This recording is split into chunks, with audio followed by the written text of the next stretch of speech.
नमस्कार, मैं पूजा। बिहार न्यूज में आपका स्वागत है। खबरों की ओर बढ़ने से पहले एक नजर आज की सुर्खियों पर।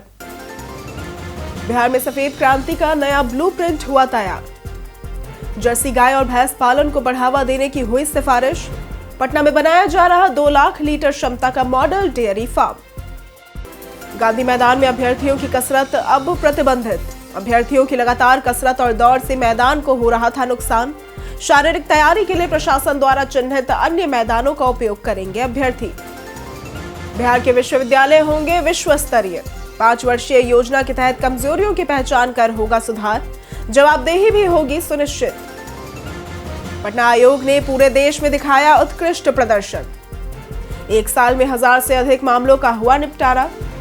सभी मामले ई जागृति पोर्टल पर किए गए अपलोड। प्रशांत और कार्तिक बने आईपीएल इतिहास के सबसे महंगे अनकैप्ड खिलाड़ी। सीएसके की टीम में शामिल हुए हैं दोनों खिलाड़ी। 28 करोड़ से भी ज्यादा दोनों खिलाड़ियों पर हुए खर्च।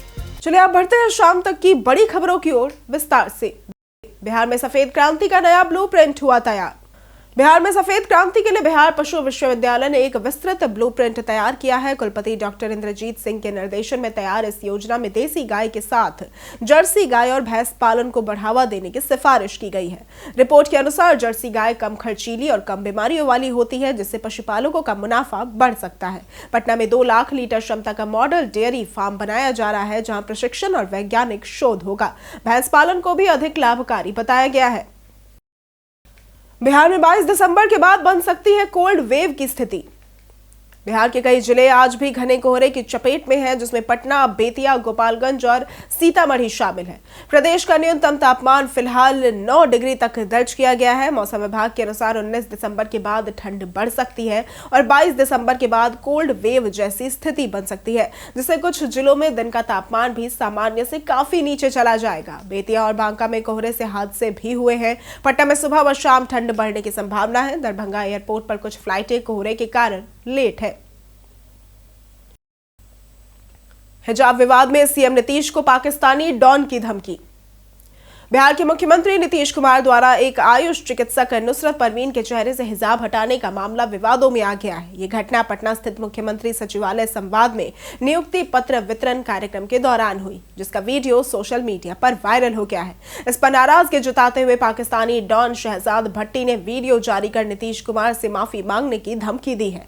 भट्टी ने चेतावनी दी कि माफी नहीं मांगी गई तो कार्रवाई होनी चाहिए और मीडिया रिपोर्टों के अनुसार शहजाद भट्टी पाकिस्तान का कुख्यात डॉन है। गांधी मैदान में अभ्यर्थियों की कसरत अब प्रतिबंधित। पटना के गांधी मैदान में अब शारीरिक दक्षता परीक्षा की तैयारी पर रोक लगा दी गई है। जिला प्रशासन ने कहा है कि गांधी मैदान एक ऐतिहासिक और सार्वजनिक स्थल है, जिसे अभ्यर्थियों की लगातार कसरत और दौड़ से नुकसान पहुंच रहा था। इसके कारण आम जनता, बच्चों, बुजुर्गों और पर्यटकों को असुविधा हो रही थी। अब मैदान केवल भ्रमण, सांस्कृतिक कार्यक्रम, राष्ट्रीय पर्व और सरकारी आयोजनों के लिए खुला रहेगा। अभ्यर्थियों को शारीरिक तैयारी के लिए प्रशासन द्वारा चिन्हित अन्य मैदानों का उपयोग करना होगा। आदेश का उल्लंघन करने वालों पर सख्त कार्रवाई की जाएगी और मौके पर निगरानी की जाएगी। गेट्स फाउंडेशन के सहयोग से किसानों की आय में होगी बढ़ोतरी। बिहार सरकार ने गेट्स फाउंडेशन के सहयोग से मत्स्य और डेयरी क्षेत्र को मजबूत करने हेतु बिहार एक्वाकल्चर इंप्रूवमेंट प्रोग्राम और बिहार डेयरी ट्रांसफॉर्मेशन प्रोजेक्ट की शुरुआत की है।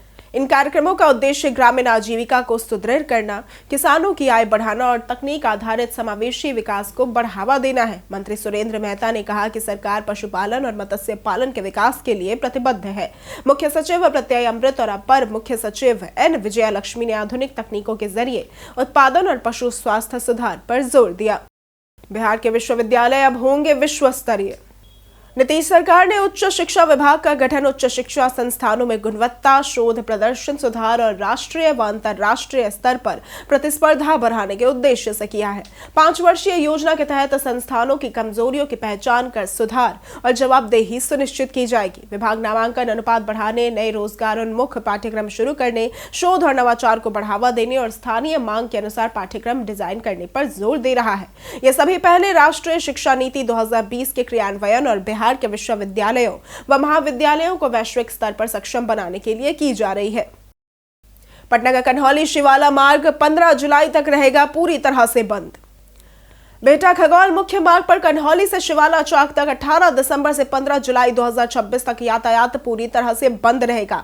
दानापुर के अनुमंडल पदाधिकारी के निर्देश पर NHAI द्वारा सड़क निर्माण कार्य किया जाएगा। सुरक्षा और कार्य में तेजी के लिए सभी वाहनों का आवागमन रोका गया है। हालांकि स्कूल व कॉलेज को देखते हुए सुबह 7:30 से 8:30 बजे और दोपहर 2 से 3 बजे तक सीमित समय के लिए वाहन चल सकेंगे। प्रशासन ने बेहटा से पटना के लिए कई वैकल्पिक मार्ग भी तय किए हैं और लोगों से सहयोग की अपील की है। अवैध माइक्रो फाइनेंस पर पुलिस की सख्ती।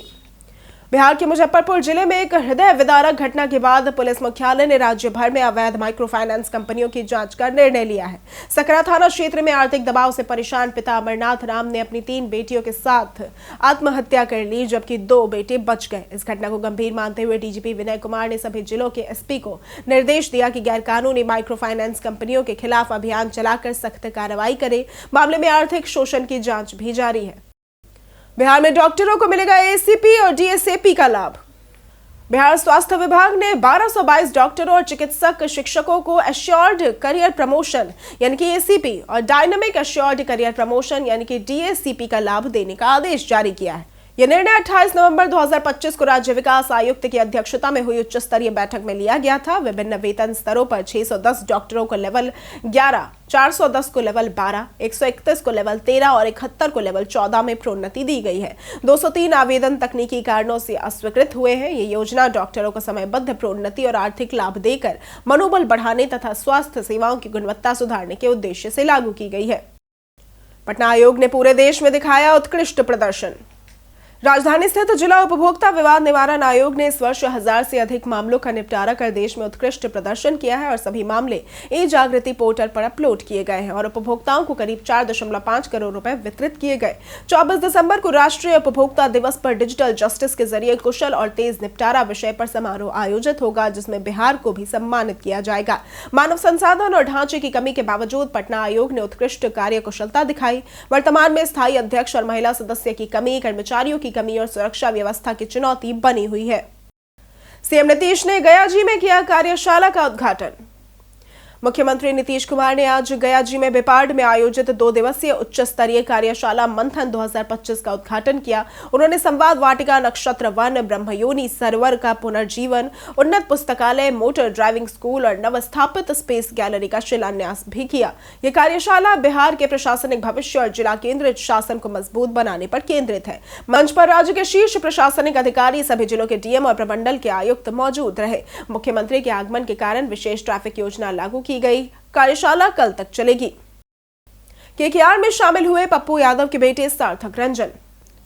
आईपीएल 2026 के ऑक्शन में पूर्णिया के सांसद पप्पू यादव के बेटे सार्थक रंजन को बड़ी सफलता मिली है। अबुधाबी में हुए ऑक्शन में कोलकाता नाइट राइडर्स ने उन्हें 30 लाख रुपए के बेस प्राइस पर खरीदा। ओपनिंग बल्लेबाज सार्थक दिल्ली की ओर से घरेलू क्रिकेट खेलते हैं और उनके प्रदर्शन ने सभी का ध्यान खींचा है। दिल्ली प्रीमियर लीग में उन्होंने 9 मैचों में 448 रन बनाए, जिसमें 58 गेंदों का शानदार शतक भी शामिल है। 2016 में डेब्यू करने वाले सार्थक अब आईपीएल में खुद को साबित करने के लिए पूरी तरह से तैयार है। अनंत सिंह की जमानत एक बार फिर हुई खारिज। बिहार के मोकामा से जदयू विधायक अनंत सिंह को दुलारचंद यादव हत्याकांड में एक बार फिर झटका लगा है। पटना की एमपी एमएलए कोर्ट ने उनकी जमानत याचिका को खारिज कर दिया है, जिससे उन्हें बेऊर जेल में ही रहना होगा। विधानसभा चुनाव प्रचार के दौरान 29 अक्टूबर को बसावनचक गांव के पास दुलारचंद यादव की हत्या हुई थी। आरोप है कि समर्थकों की झड़प के बाद फायरिंग और गाड़ी चढ़ाने से उनकी मौत हुई थी। इस मामले में अनंत सिंह समेत 80 से अधिक लोग गिरफ्तार किए गए। जेल में रहते हुए भी अनंत सिंह ने मोकामा सीट से चुनाव जीतकर छठी बार विधायक बनकर रिकॉर्ड दर्ज किया। 15 लाख की बाइक लेकर पटना की सड़कों पर निकले तेज प्रताप। चुनाव हारने के बाद तेज प्रताप यादव ने Kawasaki Ninja ZX 6R super bike खरीदी, जिसकी कीमत भारत में 12.48 से 15.5 लाख रुपए तक है। 636 सीसी 122 हॉर्स पावर इंजन वाली इस बाइक में quick shifter, dual channel ABS, traction control और अलग अलग राइडिंग मोड्स भी मौजूद है। तेज प्रताप अपनी नई बाइक के साथ पटना की सड़कों पर रील्स बना रहे हैं, जिनमें बैकग्राउंड में धूम का टाइटल ट्रैक है। आपको बता दें कि उन्होंने नया YouTube channel TY vlog launch किया है, जिसमें उन्होंने डेयरी मिल्क फैक्ट्री की प्रोसेसिंग दिखाई है। वीडियो सोशल मीडिया पर वायरल हो रहा है।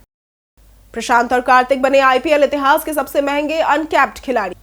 चेन्नई सुपर किंग्स ने आईपीएल 2026 ऑक्शन में 2 अनकैप्ड खिलाड़ियों पर भारी रकम खर्च की है। 20 वर्षीय ऑलराउंडर प्रशांत वीर को 14.2 करोड़ रुपए में खरीदा गया, जिन्होंने यूपी टी20 लीग में शानदार प्रदर्शन किया है और यह उनका पहला आईपीएल होगा। वहीं कार्तिक शर्मा राजस्थान के विकेटकीपर बल्लेबाज को भी 14.2 करोड़ रुपए में टीम में शामिल किया गया, जिन्होंने सैयद मुश्ताक अली ट्रॉफी में अपनी बल्लेबाजी से सबका ध्यान खींचा था। यह आईपीएल ऑक्शन में पहली बार हुआ कि किसी एक टीम ने 2 अनकैप्ड खिलाड़ियों को 10 करोड़ या फिर उससे अधिक कीमत में खरीदा हो।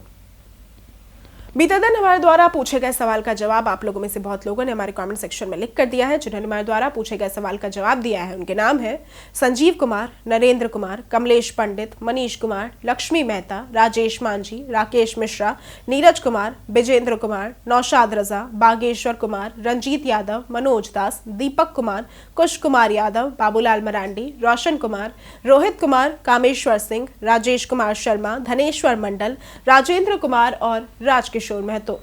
इसी के साथ बढ़ते हैं आज के सवाल की ओर। आज का सवाल है, क्या आप अपने मोबाइल फोन के बिना एक दिन बिता सकते हैं? आप अपना जवाब हमें हमारे कमेंट सेक्शन में लिखकर जरूर बताएं। आज के लिए सिर्फ इतना ही। बिहार की तमाम खबरों के साथ बने रहने के लिए देखते रहें बिहारी न्यूज। और साथ ही अगर आप यूट्यूब चैनल पर देख रहे हैं तो चैनल को सब्सक्राइब करें और अगर आप फेसबुक पेज पर देख रहे हैं तो लाइक और फॉलो जरूर करें।